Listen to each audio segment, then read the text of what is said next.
Live from Joe's mom's basement, it's the Stacking Benjamin Show. I'm Joe's mom's neighbor, Doug, and are you ready to talk real estate? Today, we've assembled a team of non-exclusive investors to balance all the one-sided talk in the real estate universe. Today, we welcome from So Fab, get it? Sewing and so fabulous? Anybody? Okay, it's Crystal Hammond. I'm actually really glad she's here. Maybe she can help me sew up a deal to buy the basement so I can rent it out to Joe.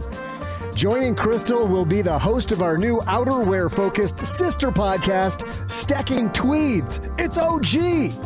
Then from lenpenzo.com, we welcome the host of Slacky Knees, Len Penzo. It's actually, I don't even know what that means. We just got Len Penzo. Let's move on. But that's not all. Halfway through today's discussion, we'll get you started with your health and wellness plan for 2023 with help from Angelo Poli from MedPro. And now, a guy who wants to help you stack all the things, it's Joe Saul-Sehy. Hey, stackers, and a happy Friday to you. I am Joe Saul-Sehy, Average Joe Money on Twitter, and I'm so happy you're here with us, celebrating not just the weekend, but talking real estate in 2023, something we don't do a lot of here, but we do it, from time to time. And across the card table from me, how about that? We have a new show coming out, OG, Stacking Tweeds. That sounds interesting. I don't even know what a tweet is, so sure. It's perfect. Let's do it. We're going to dive into it together. It's an NPR style show where we dive into what the hell is tweed. Yes. Aren't the plus fours that you wear on the golf course made of tweed, OG? I'm pretty sure I've been with you when you had your whole Payne Stewart outfit on. Isn't that all tweed? I don't know what a plus four is either, so... He's got no clue. Swing and a miss on two. 2023 is going well for you. Back to the drawing board, writing team. And the guy who is deep under Los Angeles, furiously looking up what tweed is. The guy with, slappy knees? Is that what Paulette's on fire writing this week? Len Penzo's here. How are you, man? Good. I was actually furiously trying to find the Tweeter app. I assume maybe Elon Musk bought it. I don't know or not, but... I bet he got a significantly better deal on that app. Significantly fewer. But I'm doing well. I'm doing well, Joe. Thank you for asking. So happy New Year to everybody out there. Hey, a big question for you, Len. Have you ever invested in real estate outside of your main home? No, which is probably, and so you've got the right guy on the show for today, I guess. No, I've only purchased my sister. She has done all kinds of real estate investing, but not me. Well, that's actually why I wanted you on this week's panel, because we wanted the everyman on to talk about real estate. And from your perspective, what is it? OG, you've owned some real estate in the past. You still own some real estate today, right? I do. Yes. Yes. And I have two non-income producing properties. Perfect. and the woman who can not only help us talk about real estate and income producing properties, but who also might be able to help us with tweed, Crystal Hammond's here. How are you? I'm wonderful. You ever teach people how to use tweed? Never. No, that's outdated. We're trying to help people avoid getting rashes. That's good. That might be. Maybe we don't want to stack tweed then. Is that what you're trying to say? Not for your clothing. Well, tell everybody about So Fab, about what you do. Well, So Fab is all about teaching people, beginners, how to sew. People think, it's funny, one time I went to teach a class and the kids were like, hey, we thought you were going to look like a grandma. So people, this is not your grandma's sewing class. It's a fun class. I mean, you can't see what I'm wearing, but I made what I wear. In 2016, I decided to stop buying clothes and just make everything and then teach everybody how to do it. So it's easy. You know what, Crystal? I get that all the time. People asking, thinking I look like a grandma. So, I feel for you.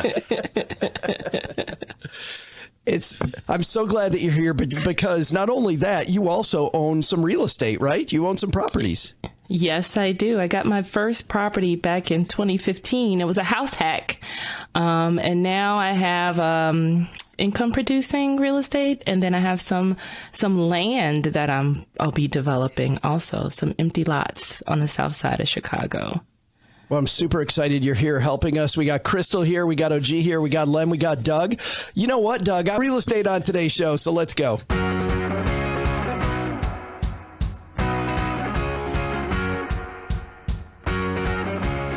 Our piece that inspires us for today's episode comes to us from realestateinvesting.com.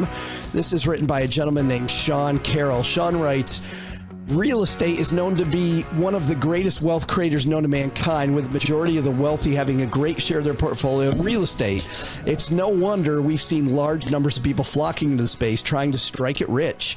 But what are the different ways somebody can diversify into real estate? Well, if you're like me, you know that having your portfolio diversified into multiple asset classes helps mitigate your risk. But then there are also ways to diversify further once in a particular asset class. The piece is called How to Diversify into Real Estate. I'm going to start with you, OG. Let's start off with this idea of real estate in general. Why diversify away from stocks? Is there a reason for us to diversify out of the stock market? Well, owning stuff is much more preferable to borrowing stuff or lending people stuff. So on the investing front, having ownership of companies in the S&P or, whatever is a great idea. And so owning other things is a great idea too, as he talks about in terms of diversification. I'm not sure that owning a single house provides a lot of diversification in the grand scheme of things. In fact, I'd argue it's a little bit more concentrated, frankly. But if you're looking at like equity real estate or, like a REIT or something like that, there's a pretty profound diversification benefit, and it responds differently to market conditions different than the regular stock market does. So, that's what you're trying to do with diversification. You want one thing to zig when another thing zags. And if everything goes up at the exact same pace as everything else, you don't really have any diversification anyway. So it provides that. Crystal, with your property, you mentioned land in Chicago, also your rental houses. Why did you decide not to put that money into the stock market? Why into real estate instead? Well, appreciation is one. I feel like when you are investing in real estate, you have appreciation and depreciation, both working in your favor for wealth building. And also, I needed a place to live. So why not own the place that I lived? I did a little house hacking. So that worked out for me, because I believe my first mortgage, my renter actually paid, I would say she paid about 80% of that rent, and I had only paid 20%. I didn't realize that I was throwing away money on rent, and having the other person help me out there. But this idea of throwing money away on rent, I mean, I think that by itself, though, for the average person is still kind of outdated, though. I mean, somebody that's going to move around a lot, I don't think they're necessarily throwing money away if they rent. True. That was just true for my particular example, just because I was in an area where my landlord kept raising the rent and didn't do anything to the property. And I'm like, dude, you're getting, more money for not doing anything. Crystal's like, I could be the person doing nothing, charging more. Yeah. I get to raise the rent every year and do absolutely nothing. Yeah. Put me on the other side. Len, have you had opportunities to diversify into real estate during your investing career? Well, I guess I've had opportunities, but I've just never have. And there's, the thing about owning real estate for me is I'm kind of lazy in that, if you own real estate and you have, you've got to take care of that. And you've got renters, you're a landlord. So you've got to take care of the place, even if you have a management company. And it's just too much effort that I wanted to deal with. So, and that's because, like I said, I'm lazy. I just didn't want to deal with that. There was easier ways for me to invest. And that was, basically through stocks. So, that I don't have to worry about, fixing a toilet if it clogs or something like that, with stocks. Whereas if real estate, I just didn't want to have to get phone calls in the middle of the night and come on down and fix things up. That's just not me. Doug, have you owned a rental property? Oh. No, I've never done a rental property. Same as Len. I'm not good with toilets. But I think you've had REITs in general. They scare me. You've had real estate though in your portfolio though, right? REITs. If only there were somebody on this podcast who could tell me if I had real estate in my portfolio. I do believe that I do have some REITs in my portfolio, and I have had in the past because my financial advisor has me properly diversified. Let's talk about what does real estate have, Crystal, that other asset classes don't have? You talked about appreciation and depreciation at the same time. You might have blown people's mind with that. Explain what you're talking about there. So for tax reasons, your property depreciates over it's like 26 years. So you're able to write off a deduction that reduces your AGI. So that's a way for you to lower your tax burden. So you get to claim for 26 years an amount, because I know people always talk about cars, they depreciate once you drive them off the lot. Well, the good thing about a home is that it depreciates the whole time you own it, most of the time you own it. And you get to claim that on your taxes. So that reduces your tax burden. OG, why do you like real estate and portfolios? Well, and to talk a little bit about the depreciation component of it, I think as long as you're actively involved in it, Crystal, you probably are, renting it and being in charge and that sort of stuff. If you start outsourcing all of that to property managers, which is, another way to kind of keep that somewhat passive, to Len's point, then there's some real issues with counting that depreciation in the current year. You get to accumulate it, you get to add it up and kind of use it all in one lump sum in the back end. But there's a big difference between being a passive real estate investor and an active real estate investor. And if you're going to invest in real estate, I think you have to know what that difference is, what those differences are, and how they can affect you. As far as the rationale behind what we had was really around the location. We picked a really familiar area for us that I thought that was also pretty undervalued. I thought that over 15 years, my plan was if I owned this property or these properties, that in 15 years, if I broke even on the cash flow, that would be a win. As long as somebody else paid the mortgage, the taxes, the insurance, the upkeep, the maintenance, the property management, all that sort of stuff. In 15 years, the loan would be paid off, and I would have this asset that was now free and clear. And then my thought was if it appreciated at a reasonable rate, which we, in our guesstimations use maybe 3 or 4% on real estate appreciation, over long periods of time, then it will have doubled kind of over that time, or almost. What turned out to be the case for me is that all of those things came true in 2.5 years. So I bought it, and then 2 years later, somebody said, I'll pay you double for it because I think this is a really great property. And I said, I'm out. Like, I'm good. Like, that was my 15-year goal, and it happened inside of 30 months. So I kind of lucked out, honestly. But a lot of times when an investment works out, that's the opposite way that most people think, right? If it works out like that, you're like, dude, let's do that again. Like, that is the opposite of touching the stove. That's like you hit Willy Wonka's chocolate factory, and now you get a lifetime pass to go back in. Well, the timing on it was a little auspicious also, in that we closed in the middle of March last year.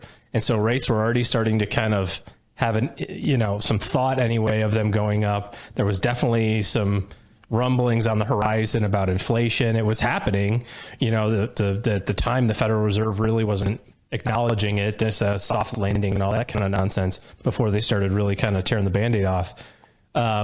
I don't know that it would happen the same way, because especially in rental properties, interest rates have a direct correlation to the sale price, right? The higher the interest rate, the lower the sales price is going to be, generally speaking, because, that cost of capital is going to be more. So I think we got out at the right time. I happened to do a flip with the cash. So I'm reading ahead in the article a little bit. I know that's shocking to you, Joe, because I never do that, but I'm reading ahead a little bit. One of the things he talks about is flipping. So I made the mistake, air quotes, of telling my real estate buddy that I had sold this property. I had all this excess cash. He's like, boy, do I have a deal for you. It just jumped out of the woodwork at me, and it's got your name all over it. So, did a little bit of that and made a few dollars on that as well. But I think both of those were more luck than sophisticated strategy. Well, let's talk about that. Let's go into flipping houses because that's the first piece on this list that Sean has of 4 ideas when it comes to real estate. He said, we've all seen the shows on HGTV and heard of the richest scored by people taking ugly rundown homes, remodeling them to sell at a profit. It's probably the most time-intensive approach of real estate, but you can hire out the majority of the work and manage the project in different contractors. Len, I know you said you don't like doing toilets, and Doug, you echoed that sentiment. But Len, when you think about flipping, I mean, did you ever watch these shows on TV and you and the honeybee said, let's go flip a couple properties? You know what I do? I still watch those shows. The honeybee watches them more than me. And you know what? The thing is, I'm not a flipper. It sounds like OG's done this now. He's been flipping, but to me, it seems like they've romanticized it and made it look way easier than it is. I think it's a lot more work. They condense 100%. It down to 30 minutes, and it just seems so easy that, you buy a house, you do all the work in 30 minutes, and then you make this huge profit. But I know for a fact, I have friends who have flipped, and I know they've had headaches. I've actually, in the last housing crash, I had one friend, she had bought 7 homes and she was in the middle of flipping them and the market turned and they ended up going bankrupt. Oh no. So, I know there's hazards. There's lots of money to be made, but it's just more risk than, I'm willing to take. And I know like I said, I know it's a lot of work. It's way more work than, again, I want to deal with, even if I'm getting another general contractor to do all the work. I still have to monitor that stuff. I have to do my research in the neighborhood, the comps. And let me say another thing. I know there's a lot of gamblers in the flipping industry. It seems like in the past year or two, there were people who were buying homes sight unseen. They just bought the home saying, okay, I'm going to buy the home, I'm going to flip it. And to me, that's just, really, things were getting really crazy a couple of years ago. It was happening as recently as 12 months ago, Len. I don't even know. It was a couple of years ago. Crazy. Yeah, Crystal, you were shaking your head about flipping. I assumed that head shake meant that you're not about flipping property either. No, just because, exact same thing Len said. It's like when you see these people on TV, you're like, man, I could do this if I had the same construction crew, and a TV production budget. I feel like they have these extra unrealistic things that I'll never find. I'm still trying to get someone to come finish work. It seems like they'll finish 95%, and then that last bit, it takes forever to reach that finish line. It's like I won't have a crew like that. It seems to me that as an engineer, because Crystal, I know you're an engineer, Len's an engineer, you'd be thinking about the whole process, like setting up this process, and you could set up this thing where you find the people, right? That maybe the first house sucks and the second house sucks, but you slowly find the people and you end up with a crew. Have you ever thought through the machine of maybe getting a house flipping machine going? In theory, that is perfect. And there are people, I don't know if they're bipolar people or what, but they'll show up and do an excellent job one time. And then that next time you're like, where'd you come from? So it's not a consistent industry, I think, in general. And it is. It's a hit and a miss. And then you don't want to run out money. Like Len was saying, the person that had the 7 properties, imagine, life's great, it's going well. And then one turn, goodbye portfolio, goodbye savings, goodbye everything you worked for. My son, to your point, Crystal, my son owns 15 properties. He's working at finishing off 4 right now. And his general contractor, who's been with him since pretty near the start, all of a sudden has done exactly what you said. And he's now in Detroit working full time for Microsoft, and then after hours going out to his houses and trying to duct tape the situation with all these subcontractors because the general has just gone nuts. The next piece here, it says, is passive turnkey rental income. I don't want to talk about turnkey first. Let's just talk about owning rental houses. Crystal, this is what you do mostly now is rental housing. Right. And it has its good days and bad days. First of the month, assuming they pay, that's a great day. But when they're calling, I had renters move to the area from California, and I'm in the DC area. And they were calling, complaining about, they're like, hey, we have the heat on 80 and it won't go past 70. And I'm like, why is the heat on 80 in the first place? But I had to stop what I was doing to try to find someone to accommodate that they wanted the temperature at 80 freaking degrees. So this turnkey thing, it also has a way of backfiring on you sometimes, because they find things you would never find. I would have never had my heat above 70 degrees, but the Californians came in and I didn't realize, that was just something that you never think about. So it's a lot of phone calls to take, and you don't know what they're going to say when they're calling also. And then you can't not answer because you want your rent. Yeah, Len, for you, it sounds like this is why you don't do the rental income. That's exactly why I don't. That's not me. I got better things to do with my time than go fix heaters or whatever. Although I will say, Crystal, that sounds like your tenants sound like my grandma. I'd go to my grandma's house, it'd be the same thing. You'd walk in the house, it'd be like a blast furnace in there. Like, geez, grandma, come on, what are you doing? Can you? I can't get warm. And she'd still have a shawl on. Definitely. But actually, that the author of this piece isn't talking about that. He's talking about passive turnkey rental income, meaning somebody else is doing the work, right? There's somebody else and you're just putting money in it. And hey, I own the rental house along with this person doing the work who's getting a cut of it. What do you think about those ideas? Yeah, but you still have to manage that person too. When we had the property, we live in Texas, we had a property in Michigan, and we had, it was a small town. There were 2 property managers in town. The first one we used was awful, and the second one was not as awful. So we had to use the second one. And there were times where, he would just say, oh yeah, we had to fix such and such a thing. It was $3,200.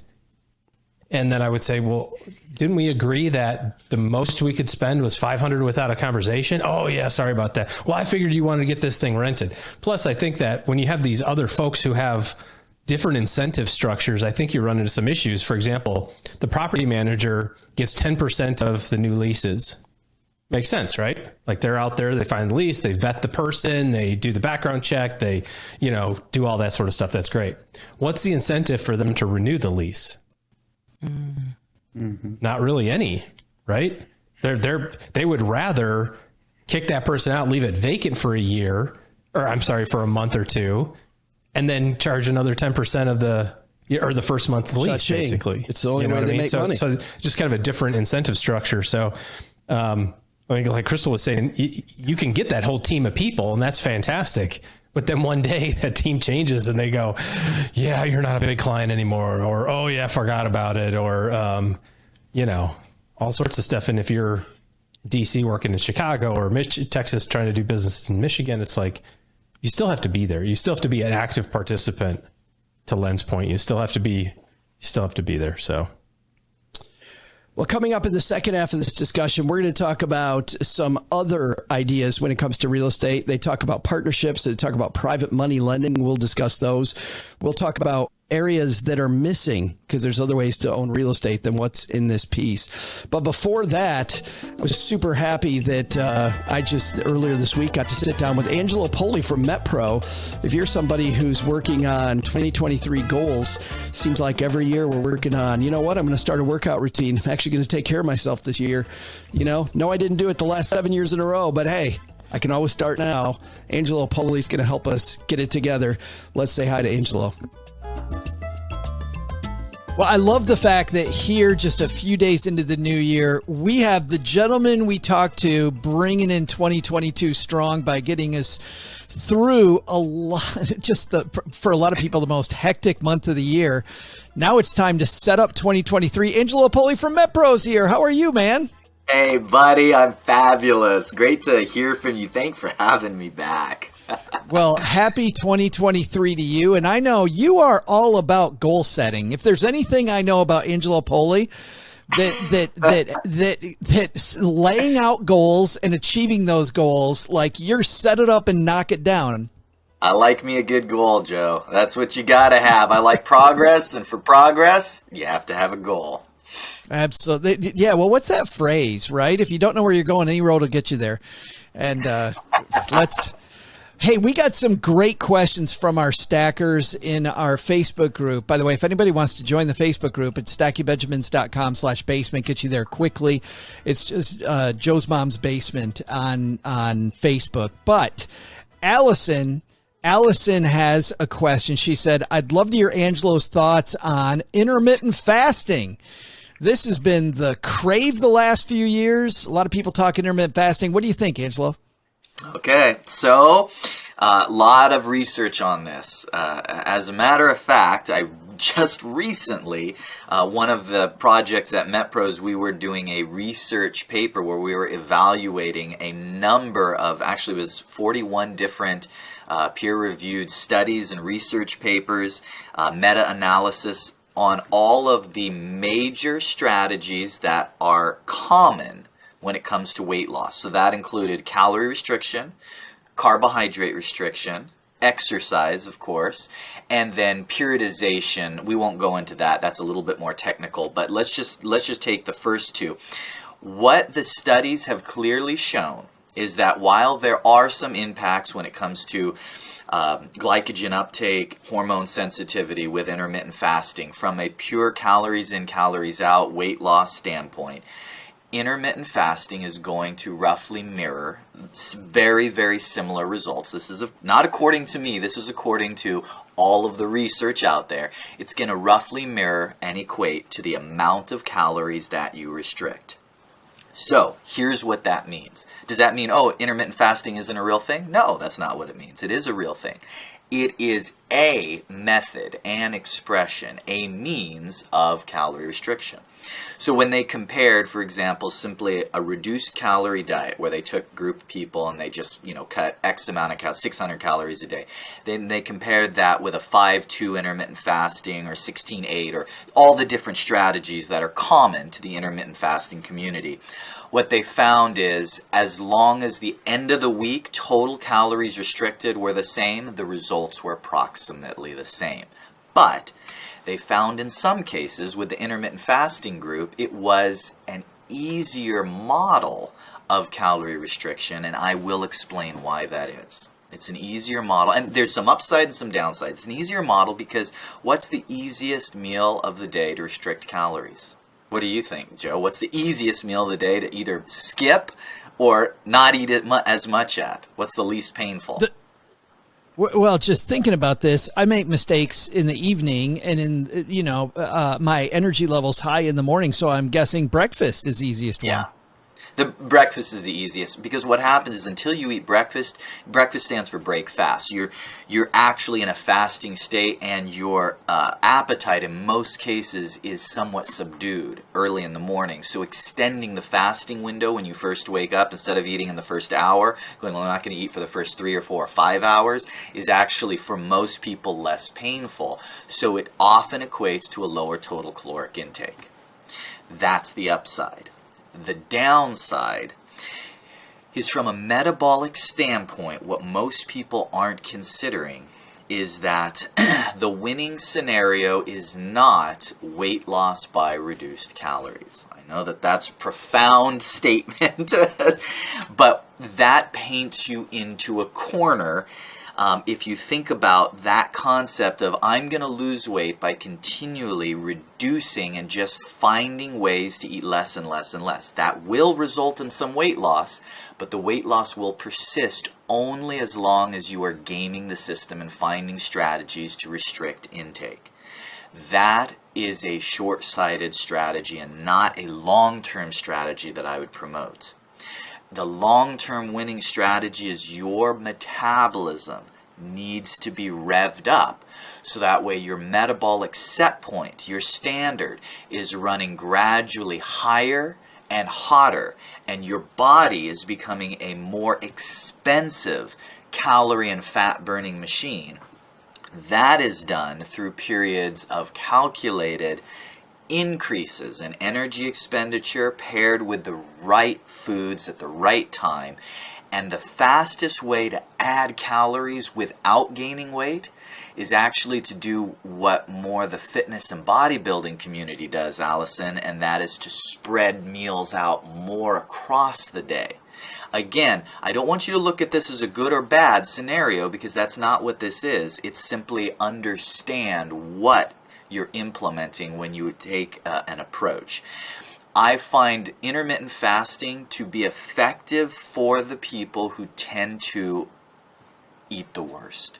In other words, if you're eating a junk food breakfast, and then you're eating junk food for lunch, and then you're not eating a very healthy dinner, simply skipping breakfast and eating junk food for lunch and junk food for dinner is going to cut out a third of your calories. If you're already in that state where you're eating reasonably clean, I think that there are methods and approaches that are going to give you more leverage to implement, either alongside with intermittent fasting or in step with, that you can implement that's going to get you some results. So hopefully, Allison, that helps clear it up at least a little bit, what it is and what it isn't. It's calorie restriction, and if implemented properly, it can result in some weight loss, but metabolically, it could paint you into a corner. We focused on, when we talked to you in December, we really talked about diet mostly. I want to switch over to the other piece that we talk about not quite as much, but is equally as important, which is exercise. Our friend Josiah asked, Josiah says, what's the simplest but efficient workout routine every day for somebody who's a desk jockey? Spends all day at the desk, Angelo. What do I do to get the motor revved? So Josiah, the answer to that question is, it depends. The answer, it depends. And so these are the type of things that whenever we visit with our clients in our early conversations, going back to what you were saying, Joe, goal setting is we need to know where you're at and where you want to go. So the answer to that question depends on if you are at a healthy weight and you're looking to improve simply vitality and performance, or are you looking for an activity that will offset increasing weight? Because the answer is two different things. However, to give you a simple answer of something that you can do where you're sitting at a desk and you have a few minutes to take a break and do an activity where I'm assuming we're not getting dressed, driving in the car down to the gym and doing a full boot camp. What we're doing is something at home or at the office that you can do in a few minutes. I am a big fan of any sort of simple access to easy machines that you like that help you to do cardiovascular activity combined with some body weight movements. And so, for example, in the MetPro app, we have an entire category that's called cardio circuits, and they take very little experience, very little skill. It's okay, I have a treadmill. I'm going to walk on the treadmill at this incline, at this intensity for 4 minutes, and then I'm going to do a basic circuit that's going to hit all the major muscle groups. I'm going to do squats, I'm going to do push-ups, I'm going to do crunches, and then I'm going to do another 4 minutes incline walking on a treadmill. And I'm going to do that 3 times, and I've done the whole workout in 18 minutes, and I got a full body routine in. If I had to pick one model that's going to kind of check all the boxes, that's right squarely in the middle, I love that model.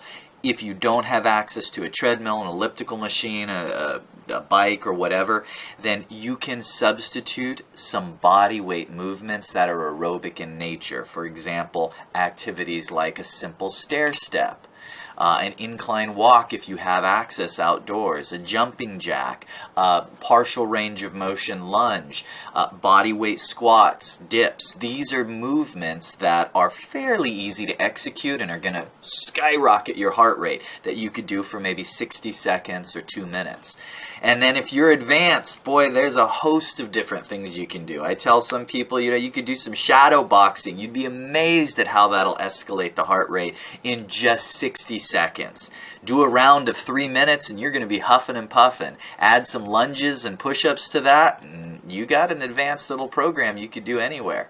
So hopefully, Josiah, that'll give you a few items, a few things to think about. What I encourage you to do, Josiah, is make a list of your goals, where you're at, what you want to accomplish, and if you have any questions, reach out to us, and then we could give you hyper-specific recommendations based on what you actually want to accomplish, rather than me saying it depends. How well? But I love your answer that it does depend. But I have an additional question, just for the basic person just starting off, Angela. How important is it to just get those steps in every day? I always start there. So, and I start there, but I'm biased towards who's coming to me. So about 88% of the calls we get are from weight loss clients. I have been in every aspect of the fitness industry, the nutrition industry that you can imagine. I mean, training pro athletes all the way to wellness and corporate health. I've spanned it all. And I can tell you definitively that the most common request that we get in every single scenario, even for athletes, is body composition and weight loss. Now, maybe that moves when you're in an athletic setting. Maybe that moves down from 85-90% of requests down to 65-70%. But I'm always assuming somebody that comes wants to remove some body fat. That seems to be the most challenging aspect that causes people to seek professional help from an expert.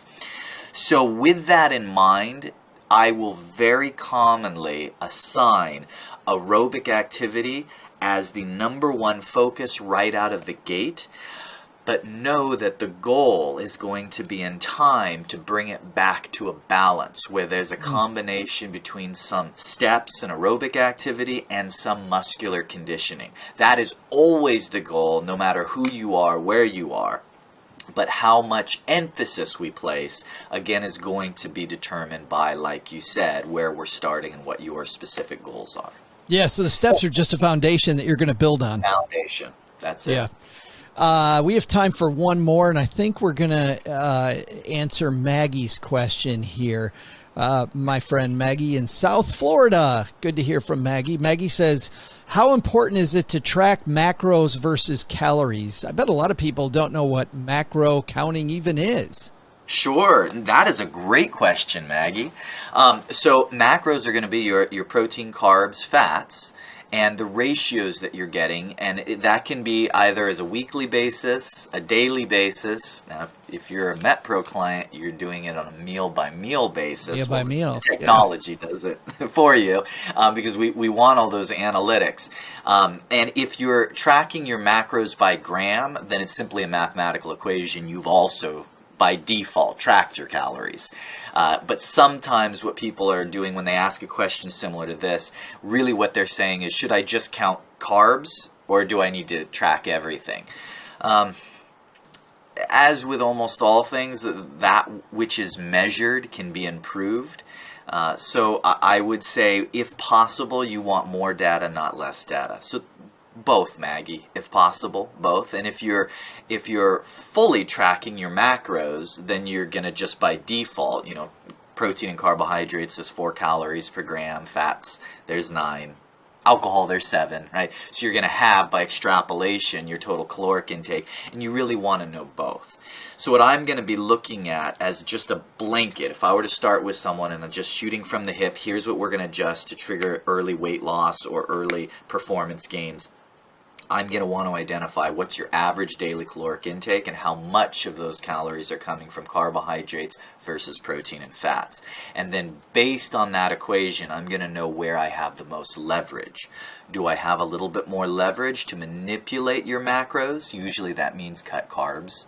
Or do I have more leverage maintaining your carbohydrate intake, because that's a very viable approach, and simply reduce excess calories, and usually that's coming from excess fats and or sugars.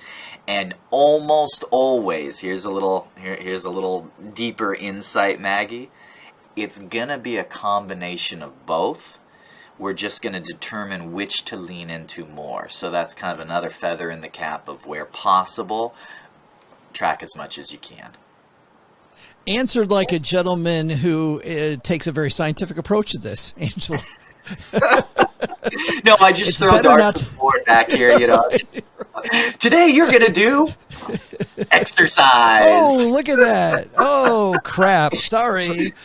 It is going to be mountain climber day, and I feel bad for you. No, not at all. Speaking of that, let's dive in because, Angelo, you've known me for a while now, and I do better with coaching, which is why I think I get along so well with Jesse, my MetPro coach.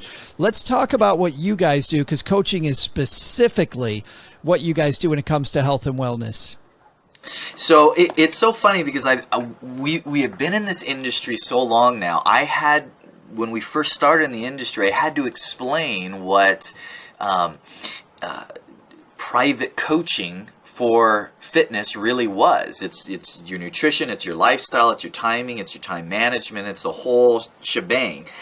Nowadays, there are so many programs out there where you just at a click of the button for $9.99 you can download this bodybuilder's workout plan and this. So what it is, it's an expert that's not just an expert on his or her personal experience in the gym, but it's an expert who has stayed up to date on the latest research, always up to date on the latest research and what's the cutting edge in science and sophistication in the industry, and has experience in the trenches working with all sorts of individuals that range from fast metabolisms to slow metabolisms to high performers to people who are just getting started. And we have realistic expectations of what each body type, situation, scenario can present, can provide. And so when you have someone who's in the trenches with people day in and day out, what you're going to get is really a breadcrumb trail where it's not just a bunch of haiku and a bunch of good sayings that are inspirational. That's important too, by the way, but actually is going to be backed up with, yeah, let's not eat that for breakfast. Let's eat this for breakfast. And here's how much of this we should really be having. And if you don't like this, here are 3 other options that will add up to the same macronutrient ratio. And I know you're traveling and busy at lunch, so we can't plan out every detail, but here's what I want you to avoid, and here's what I want you to look for on the go. And actually the breadcrumb strategy so that we can say, I want to see you down 1.5 pounds by this time Tuesday, and if not, we're going to do this, this, and this. So they're really going to work closely with you day in and day out to make sure that you get the specific results that your coach has been hired for. And that's going to mean that there's going to be some, knocking on the door and some accountability. It can be a little uncomfortable at times, but that is the fun and pleasure. That is accountability and working with a coach that knows their stuff. So. And that makes my life better when I have a little bit of friction with Jessie and Jessie gets her way. My MetPro coach, I find my life is better. And she, I said this the last time we were together. She just reminds me that food is fuel, and it just helps so much. And then get those workouts in. And I have to tell you, by the way, Angelo, in the hotel rooms that I was in when I was traveling a lot, those MetPro workouts with Jesse's help saved my bacon. Just totally saved my bacon. Yeah, because you're kind of lost. You're like, what do I do? I'm at the Holiday Inn Express in Nameless City. Oh, I got my app right here. It shows me exactly how to do it. Like, it was super. That's it. The people go to metpro.co/SB, metpro.co/SB, and you will get an evaluation. You'll have some time with a coach, and they will walk you through whether you've explained this in December, Angelo, whether you guys are the right solution or not. They'll give you some time and help you along the way, which I think is a fantastic way to start the year. Thanks, Joe. Angelo, thank you for helping us kick off 2023. Here's to a great year together, my friend. Thanks so much, Joe. It was an honor being here. Welcome back to the second half of this discussion. This one's brought to you by Magnify Money. Crystal Hammond, you know what happens when you go to stackingbenjamins.com/magnify money? I turn into a magnified money. You do, oh, so close. So, Darn it. so very not close Just in one. any stretch of the imagination. What you find is those brick and mortar savings products you use every day, savings accounts, checking accounts, CDs, not anywhere near what some of the online banks are offering. Magnify Money looks at 92% of all of the online banks out there, compares them head to head. StackyBenjamins.com/magnify money. New year, new you. Going to think about not just doing what Angelo talked about earlier, but also maybe get a better savings account, better checking account. StackyBenjamins.com/magnify money. All right, back to our real estate discussion. Private money lending. I'm going to read you exactly what Sean writes here. This is one of my personal favorites, he writes. Private money lending is by far the most passive form of real estate investing there is and offers wonderful returns. I personally lend my money out to an individual I met through various real estate networking platforms and began developing a relationship with him through various conversations via text, email, and phone calls. He lives in Oregon and invests in Indiana by building a portfolio of single-family rentals. I lend my money at various interest rates, and he goes on from there. He says you can make up to between 10 and 20% annually. Len Penzo, this seems like a dream come true. I take my money, I hand it to the dude in Oregon. Tell me, this is fantastic. You know what? I saw that and I was like, is this for real? I mean, I would question, maybe it is, maybe it's worth it. But you know, when somebody says, oh, you're going to get 20% returns, pretty much no problem, you know, that throws up all kinds of red flags for me. I'd be really wary of lending any large amount of money to somebody who's going to offer me 20% returns, no problem. I mean, I don't know, man. That seems a little not kosher to me. And that's why I decided to lend it to Doug for just 12%. Yes, no, maybe not. It's a great deal. I'm still happy with that deal. Great deal for everybody. Yeah, win. Crystal, private money lending, what do you think?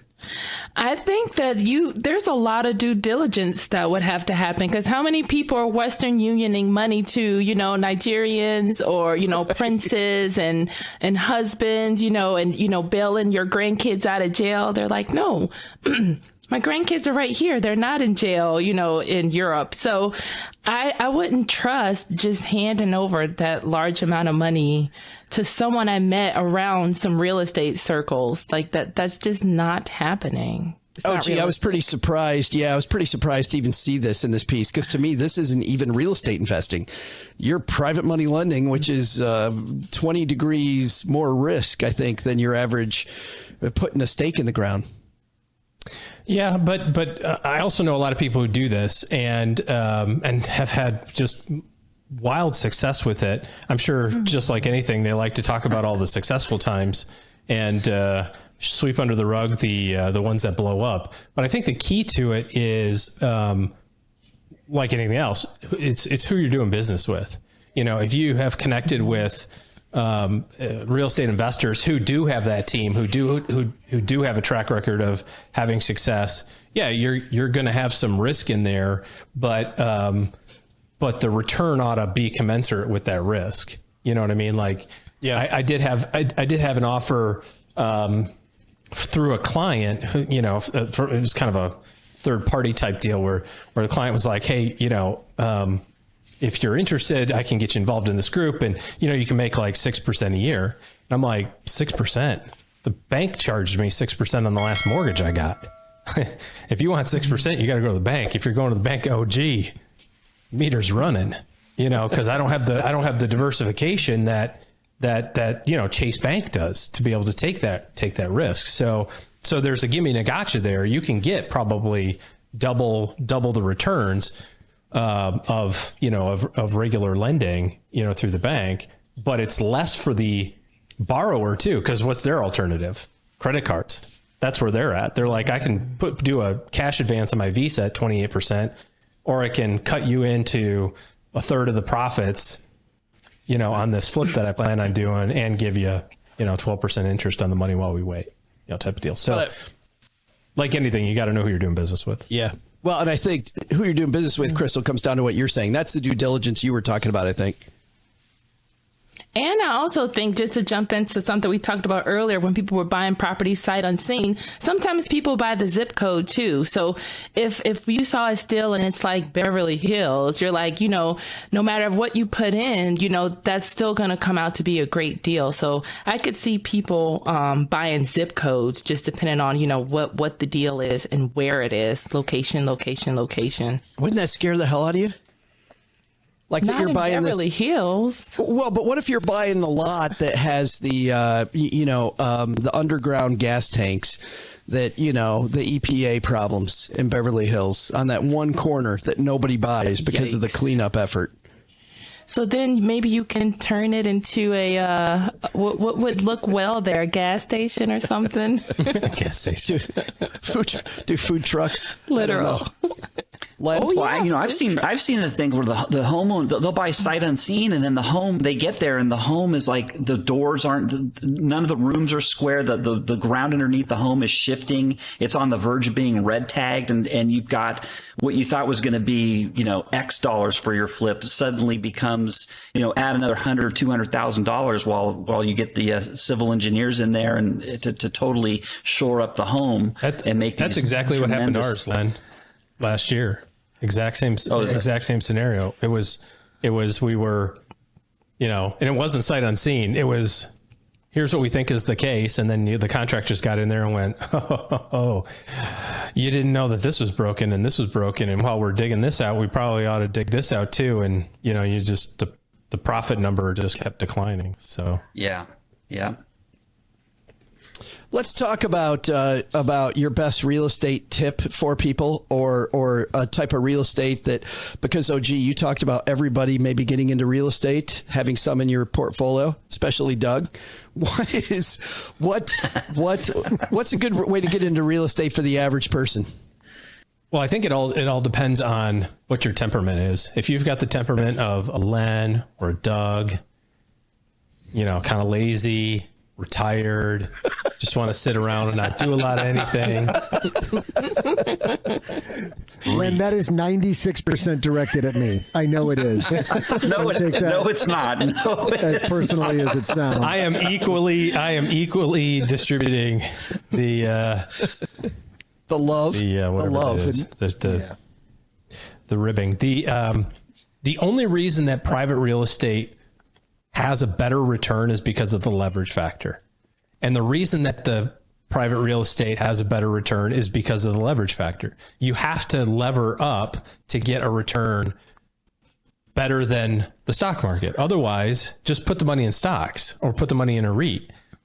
The same thing is applied to your stock portfolio. If you want, you can lever the heck out of that too.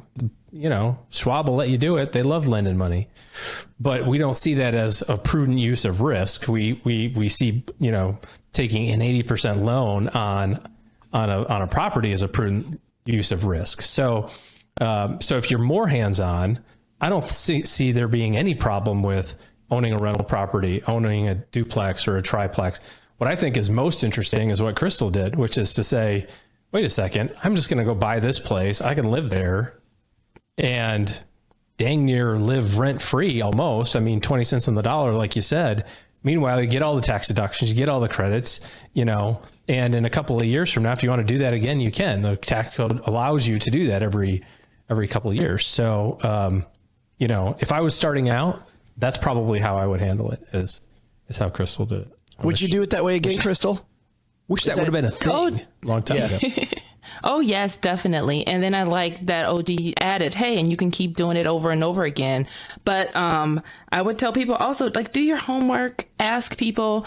It is funny because when the place was actually coming for sale, I knew friends who were in real estate. So I was like, hey, can I go talk to one of your real estate friends and maybe they'll buy the place and, charge me a reasonable rent. And someone was like, why don't you buy the place? And I was like, oh, I didn't think I could, buy a duplex. So surround yourself with some people that know more than you about different, this actual subject, or talk to somebody that, does flipping, does does the passive, does the private money lending.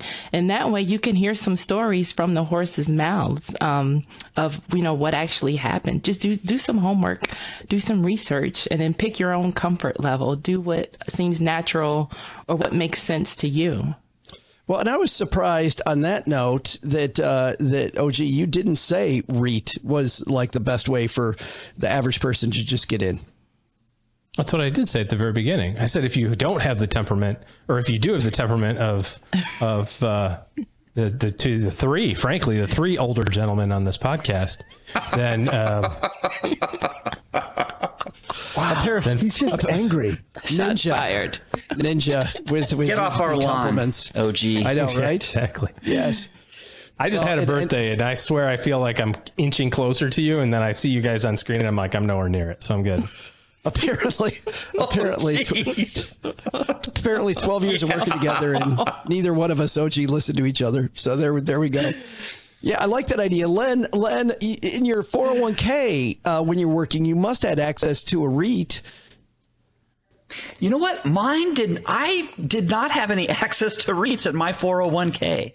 So, but now now that I've retired and I've moved all those funds out into my own rollover IRA, now I can do that kind of thing. And you know what? That is kind of, that is the way to go for the lazy people. You set it and kind of forget it and watch it. That's one good way. Another thing I don't know if I might be interested in one day is if I ever sold my house, it would be like to carry back the loan, and maybe that would be kind of a cool way to make a little what do they call that? Reverse mortgage?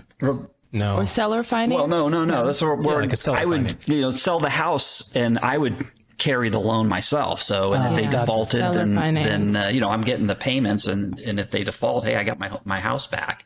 That's always kind of intrigued me as a possibility, maybe one day. And you'd lend it to somebody. I know you well enough, Len, to know you would lend it to somebody with the crappiest credit of all time, hoping like hell you get the property back. Hey, okay, enough. You're giving away all my secrets. That's right. Like you would become the Bank the of lower America. the credit score, the better. Yes, that's right.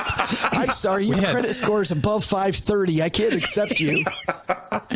We had a situation years ago where I was working with a client who had leased a property that she had owned to another family, and just kind of that same deal. She owned it free and clear, so there was she was just renting it. And then when she passed away, all the beneficiaries got together and said, well, we want to sell the house, but we don't want to deal with this. This was grandma's deal. And so the people who were living there said, well, can we lease to own it? Can we, we can't come up with the down payment today, but we can do it over the course of the next 5 years. And so we put together worked with an attorney on like, what is the maximum interest rate that you can charge, like as an incentive. It was basically like, yeah, I'll lend you the money, but you'll be better off trying to get it from, the guy at this corner or the bank. So as quick as they can, they'll refinance you out of it. Yeah. And they didn't. It was like to the day at 5 years, they were like, oh crap, we gotta do something, because it was a balloon. It was a 5-year balloon. And so meanwhile, the client had this property that had, basically had not gone down in value because the interest rate was so high. All they were paying was interest for 5 years. Like it was a great deal then. So you should do that. Just look up usury rates in California and find out what the most you can charge. And unbelievable. Hey, Shark Tank. Joe, forgive me if I'm taking us either backwards or down a rabbit hole we shouldn't, but we've said several times you can diversify your portfolio through REITs. But I think for people who are not familiar with REITs, it's important to know that most REITs have a specific type of real estate in them. It may be a REIT that's all commercial property. It may be a REIT that's all retail properties. It could be, great point. Like apartment buildings and, in residential, just in inner cities and apartment buildings or whatever. But it's important to know that when you say, I want to get into a REIT, because you may still not be diversifying from a real estate perspective, because you could be getting into a part of the real estate market that's maybe a little bit risky right now for various reasons. So You're going to want to dive into that and figure out how you can be diversified. Yeah, I think that's a great point, Doug. Thanks for bringing that up. Between that point and Crystal, your point earlier about surrounding yourself with people in any one of these areas, we really just tiptoed through a lot of real estate. We did not give you any type of 201 today. But once you figure out the one that you like, going much deeper on it, and REITs, you know, Doug, there were REITs back in the day that I recommended that were all nursing homes. I mean, you had 100% nursing homes and assisted living facilities, and then other ones that were ski resorts, you know, that totally different type of real estate, responds differently to different stimuli and different economic situations. So great stuff there. I think that's going to put a great pin on it for today. Let's talk about what each of you are doing where you live. OG, this fine mid-January weekend, what do you got coming up? I'm in the Caymans. Oh, show off. Yeah, that's all I need to say. Yeah, OG's delivering money, Doug, to the Caymans. He's taking some cash. I'm not doing that. He watched Air America and he's like, I'm in. I'm not doing that. I'm enjoying a little bit of spouse time with Mrs. OG at our favorite event, the Cayman Cookout. So if you happen to be at the Cayman Cookout and listen to this, you know, hit me in the DMs. What are you cooking? I don't actually. In the Oh, golly, there's lawless. grilled octopus, Doug, you walked into lionfish, caviar. Into it. What? It's heaven. It's quite the some of the paella. Some of the best chefs on earth. Dominique Crenn was there a couple of years ago. Yeah, they're this year too. I was picturing him walking into a Breaking Bad RV in some desolate lot. In my whitey tighties, my whitey tighties with a gas mask on, in the big rubber gloves. It is exactly that, but the RV is a Ritz-Carlton. Yes, same thing. It's exactly like that. Yes. Tomato. Right, and the gas mask instead is very expensive alcohols. Yes, very much the same. The desert instead is a high-end beach. Yeah, good stuff. Wow, Len, you thought, Len, that following Paula was bad. How about trying to follow that? What's going on at lenpenzo.com? Oh, gosh. You know what? We tackle the pros and cons of Dave Ramsey's debt snowball method. The way oh, boy. So I actually... I actually think I have more cons than pros for it. But anyways, I go out there and I take my swipe at Dave Ramsey. So come on, Dave. Come on, Dave Ramsey. Come on back and tell me why I'm wrong. Your system is not the best. The number of stackers, we learned last summer, the number of stackers that just the second you say anything negative about Mr. Ramsey. Yes, I know, but that's what we do at lenpenzo.com. We're the anti-establishment over here. So you pot stir. Stop on. Yes. Yeah, that's what I try to do. Well, Crystal Hammond, thank you so much for hanging out with us this lovely Friday. It was great doing it. Also, by the way, thank you for making sure we don't start a podcast called Stacking Tweeds. I think that's probably. You are very welcome. Pleasure is all mine. So what's going on at So Fab? Oh, so definitely. Well, still, people are banging down the door for more sewing classes. So I'm trying to get that to happen because they are harassing me, low-key harassing me. That is good news, by the way, isn't it? It is. When you're being I'm still in harassed vacation mode. Yeah, I still haven't started the new year yet, so I've been dragging. And in my lots, I've been doing the tango. It's like you take one step forward, two steps back, then a few to the side. So still doing that tango. And people can find you at So Fab. It's SEWSOFAB.com. Yes. And I love this idea that it's early. You know, Crystal, I think I might join the next one because I had a zipper on one of my favorite pairs of pants broke. And it just seems... So you said you're on a weight loss? No, Joe. Weight loss challenge. You can't. No. You can't show up on the Zoom class.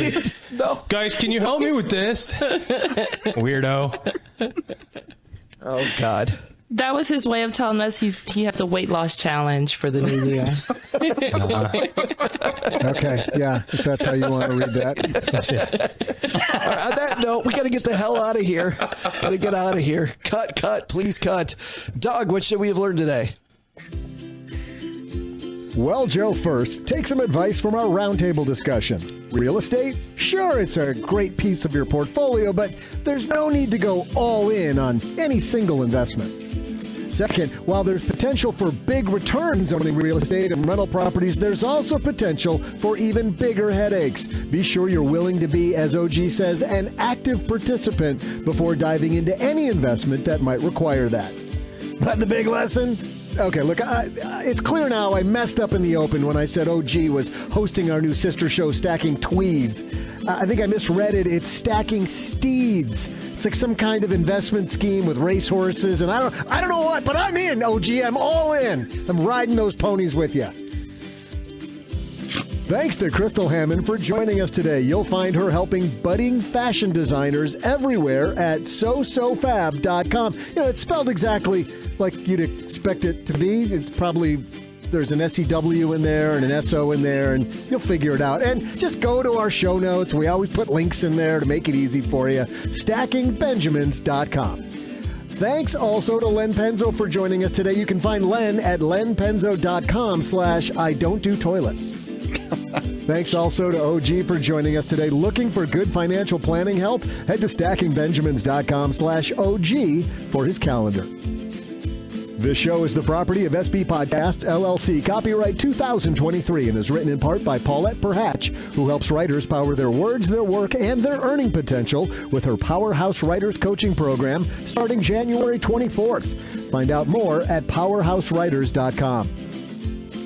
Thanks also to our team who made today possible. Karen Repine plotted out this episode for us and schedules our guests. Kevin Bailey helps create our amazing newsletter, The 201. Tina Eichenberg makes the video version of the show, and Gertrude Smith is our social media maven. Not only should you not take advice from these nerds, don't take advice from people you don't know. This show is for entertainment purposes only. Before making any financial decisions, speak with a real financial advisor.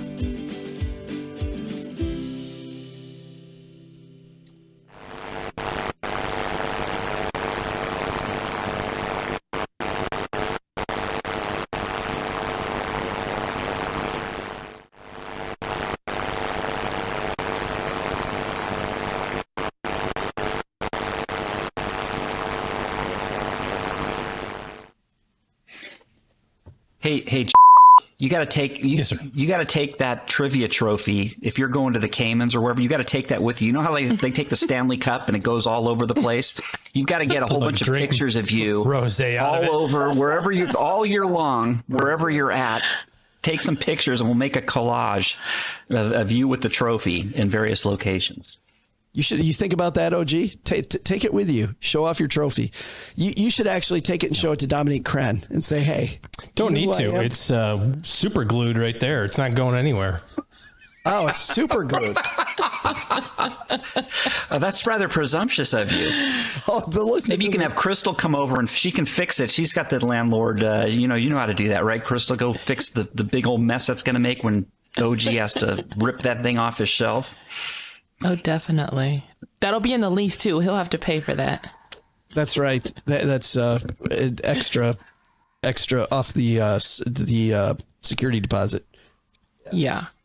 Hey, OG, you sent this to me. This is from the Daily Dot. This is actually something that a lot of people saw a TikTok video on. In a viral video, over 5.3 million views, TikTok user Wilhelm shared that he bought an Apple time capsule, which is a router from a thrift store for $15. Did you know what we're talking about here, Len? Have you seen this? I don't heard the story, but keep going. Let's see where this goes. I think so. He buys a thrift store router for $50. What he didn't expect was that the last owner didn't delete anything off of his drive. Ooh. In the video, Wilhelm connects Len's the router going, to his computer. I know better than that.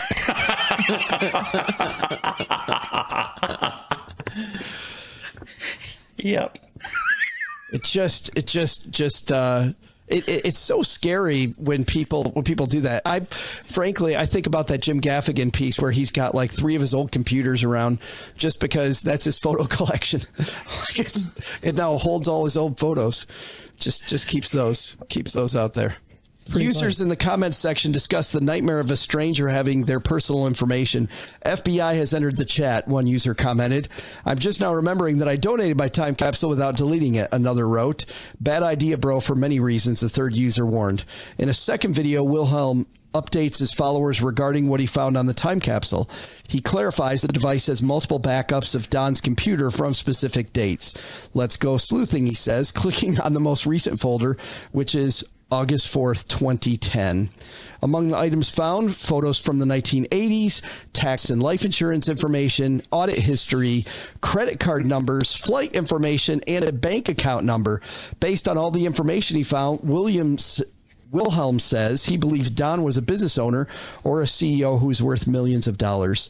The TikToker also says Don is probably passed on and that he will likely delete Don's information as he feels uncomfortable having it. Do not donate your old technology to Goodwill, he warns at the end of the video. And to answer the question I know everyone's going to ask, there was porn. That is the gift that keeps on giving. Of course. To be a millionaire, but he's still human.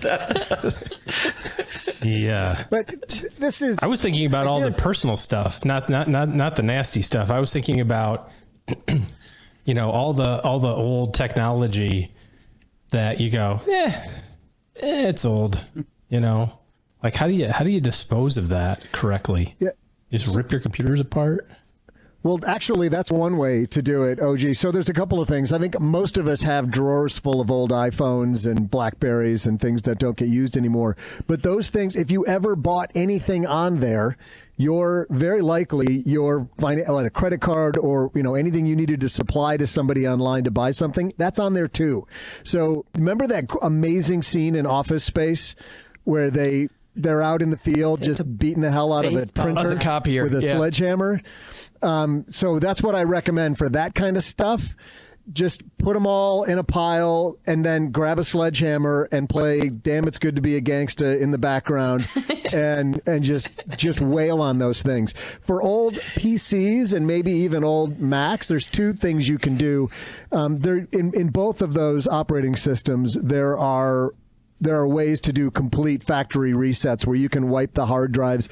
They're not the most thorough thing. They're going to stop 95% of people who are looking to get stuff off of a hard drive if you go through the native tools within the OS to totally wipe the hard drive. And you're going to want to do it 3 times using that native tool in the OS. You can also go buy external tools or third-party tools, I should say, to wipe your hard drive. You'll still want to do that 2 or 3 times, and you want to find one that actually replaces the data with zeros in its layering. That's probably the best thing you can do if you want to do it, I'll say, in a non-aggressive angry kind of way. But it's a hell of a lot of fun to pull the hard drive out of the laptop or out of the tower in an old PC and beat the hell out of it with a sledgehammer.